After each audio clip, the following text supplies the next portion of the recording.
May kwento pala ako. Yung tree.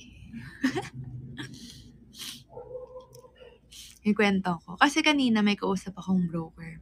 Tapos, explain siya, ganyan-ganyan. Tapos, may sinend kasi siya sa akin picture nung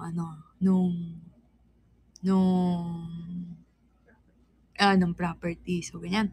So, kung ano po yung makikita nyo po dun sa picture, hindi po yung, ayun na rin po itsura sa actual daw na nagagawin na bahay. Ganyan-ganyan. Tapos, di siya yung nakikipag-usap. Ganyan. Tapos sabi niya pa, pati,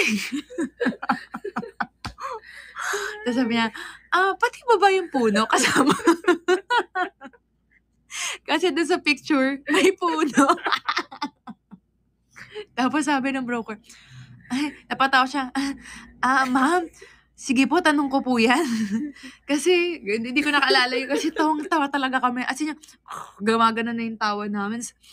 Tapos gumaganon-ganon na yung, oo, hindi siya makatawa kasi nga hindi siya pwedeng masyadong gumalaw yung mukha niya. Tapos gano'n siya tumawa.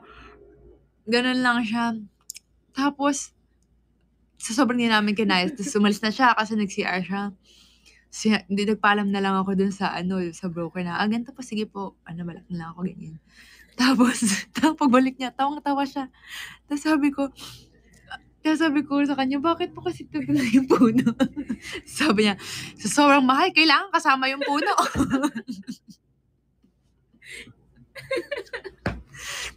Diba? Sabi ko, hindi sana sa tatay ko na lang naman nagpagawa ng puno. So yun, grabe, tawa kami ng tawa. Tapos after nun, namaga yung pisngi niya. Piling ko kakatawa niya. Pero hindi ko naisip yun, natari mo na. Sa sobrang mahal, kailangan kasama yung puno.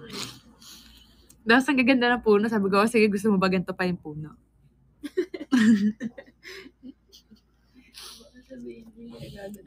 Oo, kaya hindi naman namin siya inaano, pero ewan ko rin dito, bakit niya tinanong? Yung reaction ko po na, bakit pa tinatanong yung puno? Tapos yun niya, bigla na natawa-tawa.